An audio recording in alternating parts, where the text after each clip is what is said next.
Hello, welcome to When the Smoke Clears. I am the Recovery Plug. What's happening, everybody? I hope you guys are doing great today. I know my day's going pretty good, so how's it going, man? Well, another day in sobriety, another day in recovery. Life is good, man. So what's up?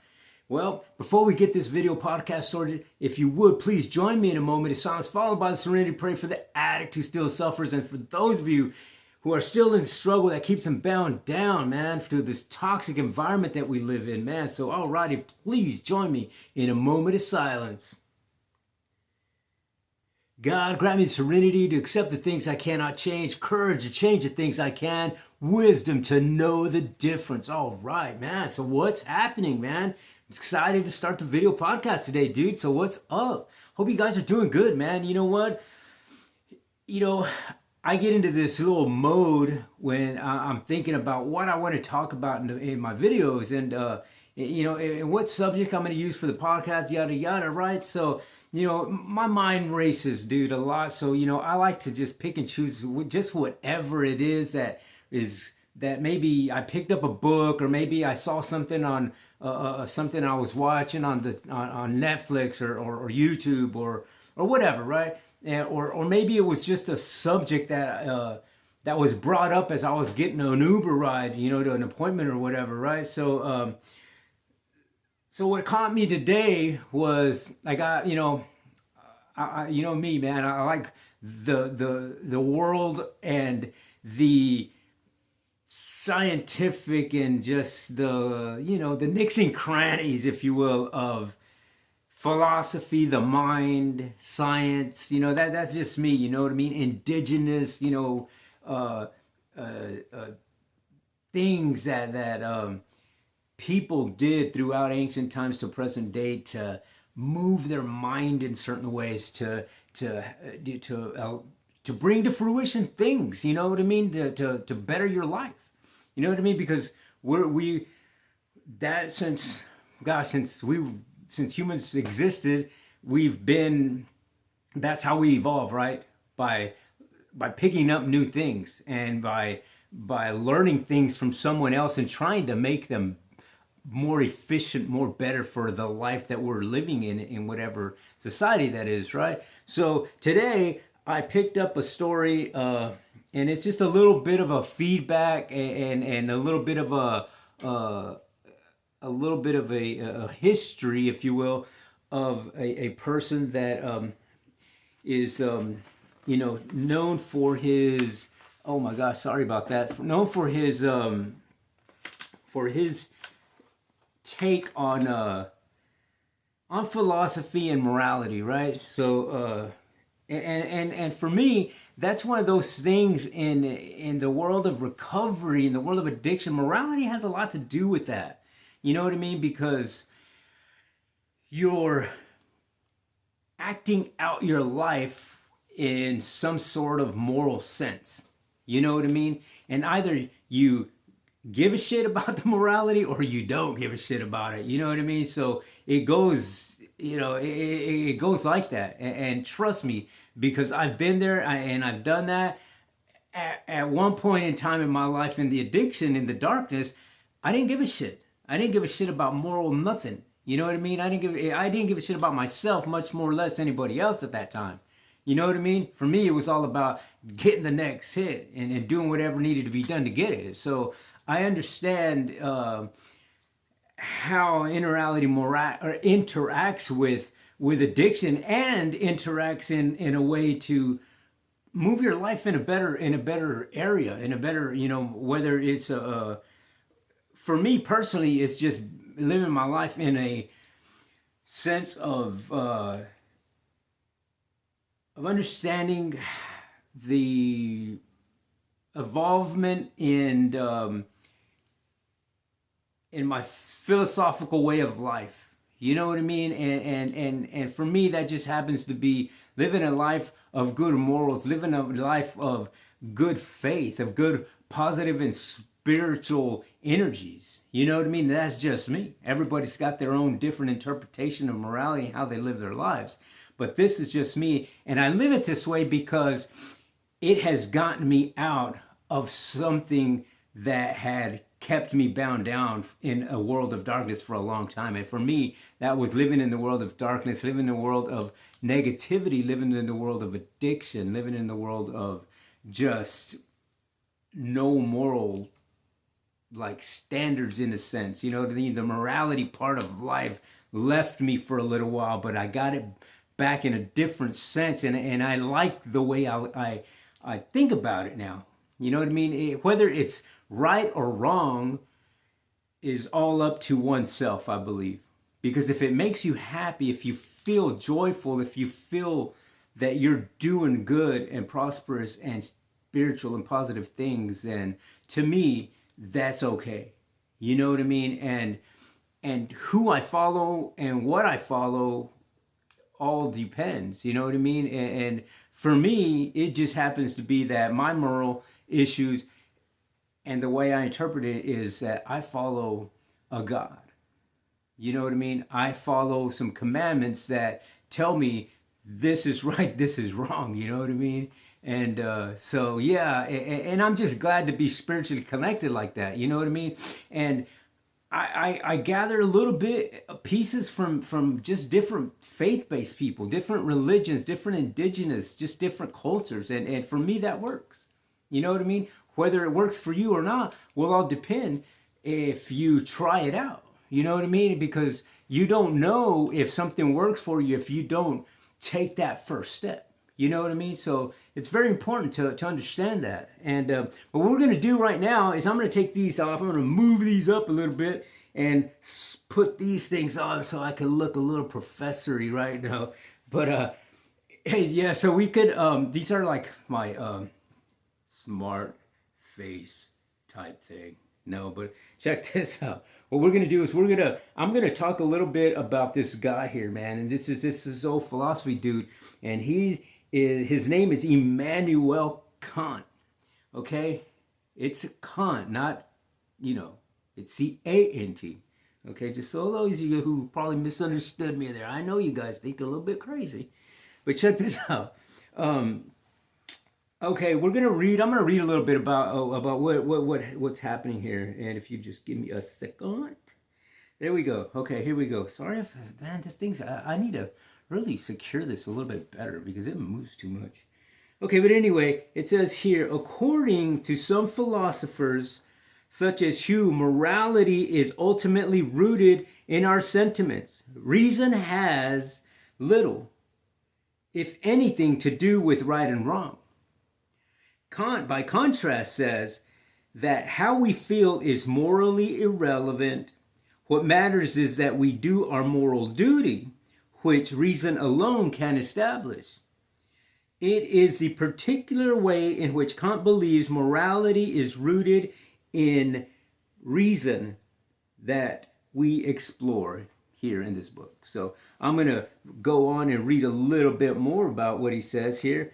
And man, this is really bothering me that it moves that much. Okay, here we go. It says, according to Kant, what matters about an action, so far as its moral worth is concerned, is the intention with which it is immoral. Oh, I'm sorry. Read it wrong. One more time. According to Kant, what matters about an action, so far as its moral worth is concerned, is the intention with which it is performed. The outcome is irrelevant. Okay. And it goes on to say, man, this is really bothering me here that it moves that much. Okay. He goes on to say, that has some plausibility. Suppose that I believe my moral duty is to help those less fortunate than myself.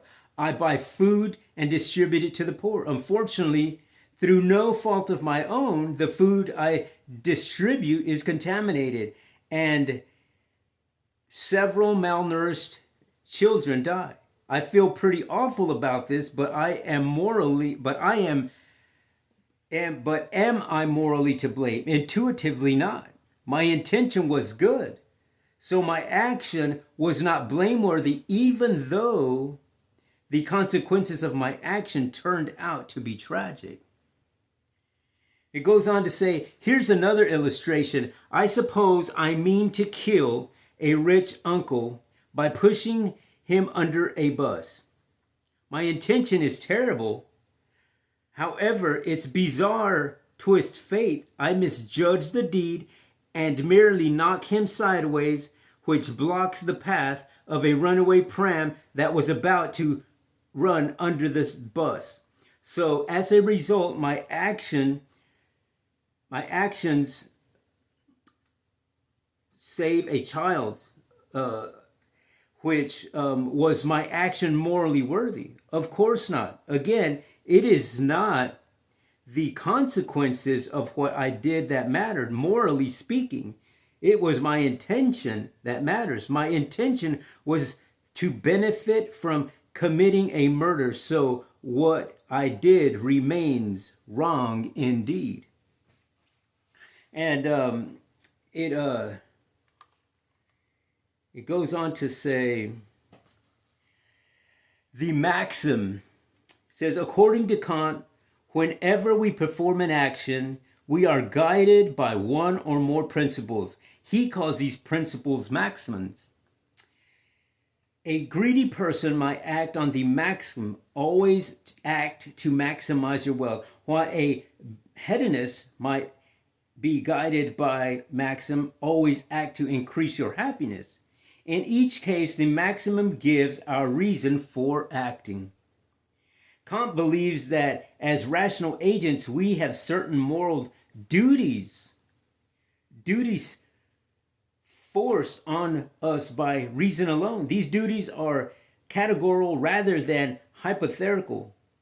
They apply independently of whatever consequences might follow them from the action. What does Kant mean when he says the moral duties are categorized or categorical?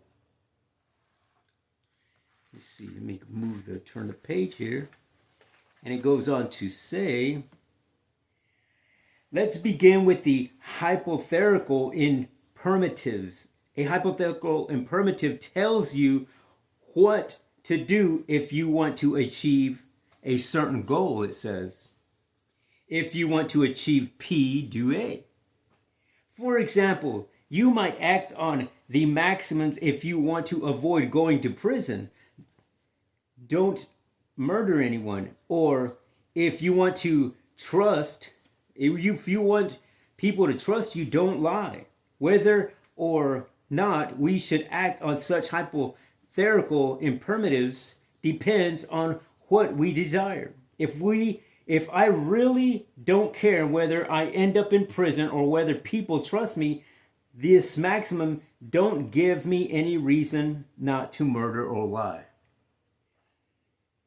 A categorical imperative, by contrast, does not say, if you want to achieve P, do A. It simply says, do A according to Kant. Genuinely moral principles have this categorical character.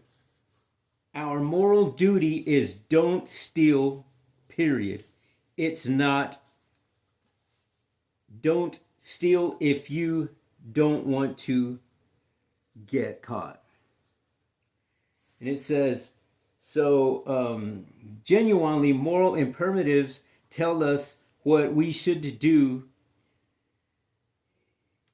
irrespective of what outcome or consequences we might desire. So it is, in reading that and going back to the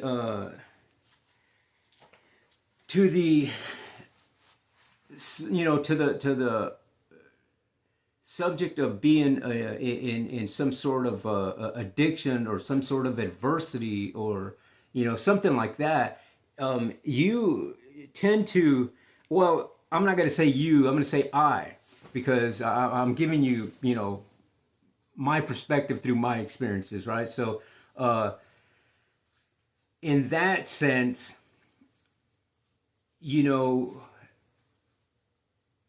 going from the categorical impermative and the hypothetical impermative can be, to me, in layman's terms, meaning that, okay, my beliefs and the way I live my life today are in good moral standings because I am no longer in the world of addiction.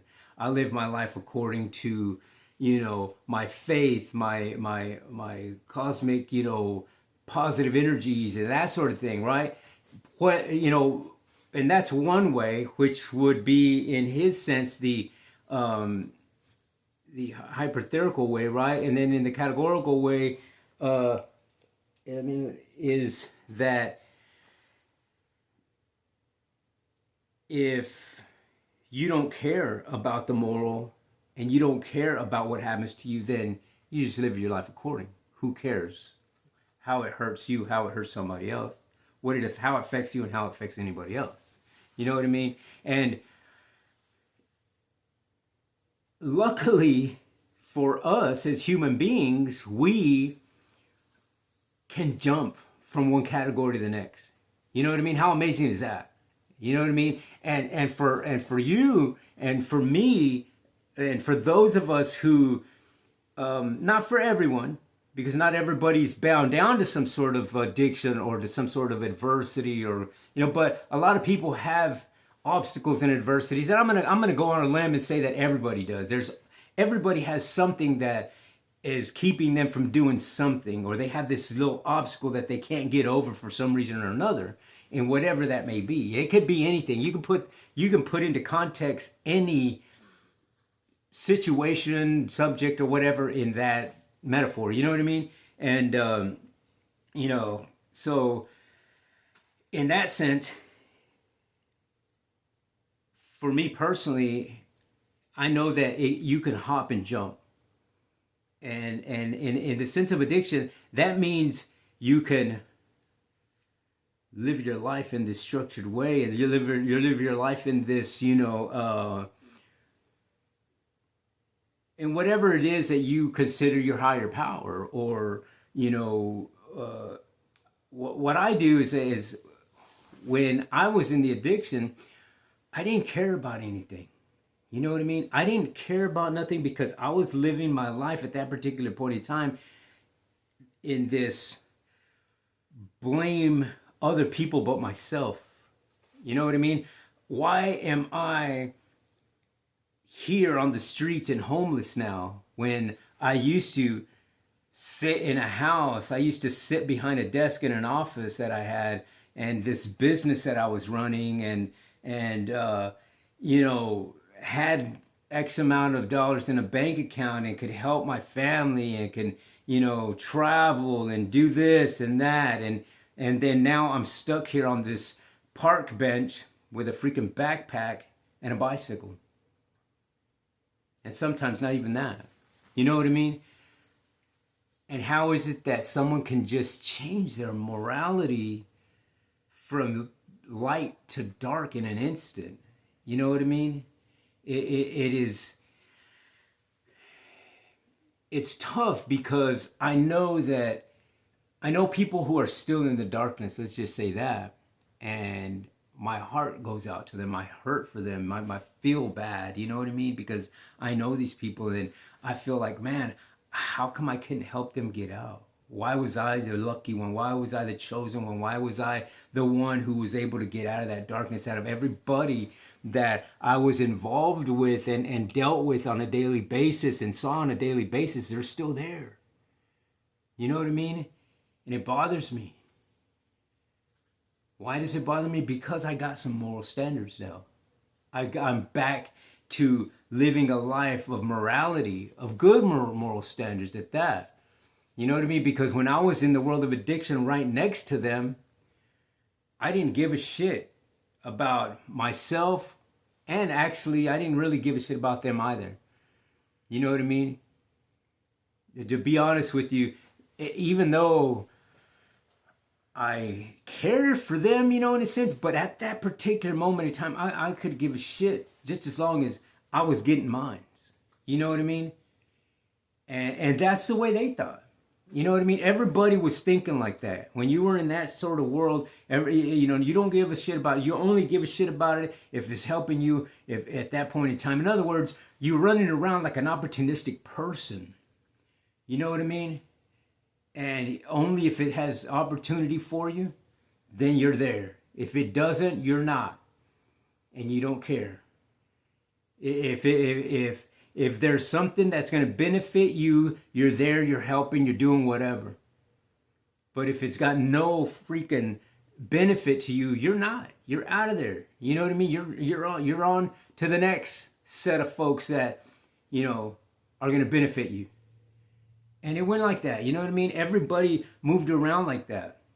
And even though we all knew each other and we were all in the same area of town or whatever, we all went from one place to the next. Whoever had it and whoever was on for that month or whatever, that's where everybody was at. You know what I mean? Because if they didn't have something that was benefiting you, you're not going to be there. You know what I mean? You're going to be somewhere else. And unfortunately, living a life like that really takes a toll. It takes a toll on oneself, number one, because you get into this darker and darker area, of your mental thought process, and it's hard to get out of. I know because I've been there. And I'm just grateful that I'm able to share a story that there's a way out, that I know a way out. You know what I mean? And the way out is to change your mental thought process. Which means, in my case, I had to do a 360-degree change, people, places, and things. Be open-minded, willing, and truthful about what I wanted and where I was going to go. And to be willing to take that first step. You know what I mean? That's what I had to do. And you can do the same thing. It doesn't matter what it is that's just bothering you. It doesn't matter what it is that is the adversity in your life right now. You can move on past. It just has to start here in your mental thought process. That's number one. And it has to come through genuine thoughts and genuine and truthful things that you want to do. And then if you need to get, if sometimes you can't do it alone. You know what I mean? And I was one of those. I couldn't do it alone. So I wound up, by the grace of God, someone offered me a treatment center and I took it, you know what I mean? And I wound up staying there for like 3 months, which was great, you know what I mean? I didn't want to be there at first, you know what I mean? Trust me, I hated that place at the beginning. And then because I stayed there long enough, my mental thought process started changing and I started remembering things of prior treatment facilities that I had been to, and remembering the things. I go, oh gosh, I remember this and I remember that. And now I could put all of these little nuggets into what I call my recovery arsenal. And now I'm just packed. My recovery arsenal is packed right now with loaded up things that I could use at any point in time in my life. If an adversity comes up, I got something. I got something because I went and I've been there, done that, or somebody else did it. And now I got what they got. So, I'm able to use their little arsenal that they had. You know what I mean? So that's the way it is. It's just like reading this book with Mr. Kant here. You know what I mean? His philosophical teachings still reside in things that people teach and learn today. You know what I mean? Which is amazing. And it's all through a story, through some belief of some other human being, just like him. How he learned it, I have no idea, but I'm sure he picked it up from someone else. You know what I mean? So it is and most philosophers and doctors and scientists, they when they speak, they're speaking through experience or through proven theories. You know what I mean? So and I speak through experience and proven theories as well. You know what I mean? So not only are these smart people good and have all these stories, but you and I have the same capability because we live a life and we go through adversities and we know what gets us out of things and what not. Those are philosophies. Those are things that people can learn from. You know what I mean? So when you share them, you're doing a positive and a marvelous, miraculous thing. You know what I mean? So I believe in the power of the mind, and talking and sharing stories will help somebody else, man. You know what I mean? Because a story helped me. You know what I'm saying? And that's one of the ways to get out of these adversities is to doing that, and to, you know, like I said, be open minded, be willing, be truthful, to taking a first step to analyze, to see where you got to go, where you got to get the help, who needs to help you, or you do it on your own. You know what I mean? Everybody's different. But but anyway, I just wish the best. That I hope that if you're in a struggle today, that this video was encouraging for you to take that first step. And if not, take a look at another one of my videos, man, and subscribe to my channel, because in the future, one of the future videos may have your story, may have that story that you need to hear. You know what I mean? So that's the whole purpose of doing the video podcast, is to share the message, share a story, and to help as many people as we can to come to this side of spirituality, positivity, and recovery, man. So yeah, so again, thanks a lot for tuning into the video podcast today, man. I really appreciate you guys. You know, again, hit that subscribe button. Just know that when you do that, it doesn't cost you a thing, and you'll be helping out another veteran, another homeless person, another person dealing with PTSDs, childhood traumatic experience, anger issues, sadness, depression, suicidal thoughts, my friends, because I have dealt with all those things at one point in time in my life, and I know that there's a way out. So if you would, I guess, hit the subscribe button. And I guess until the next time on When the Smoke Clears, I am the Recovery Plug.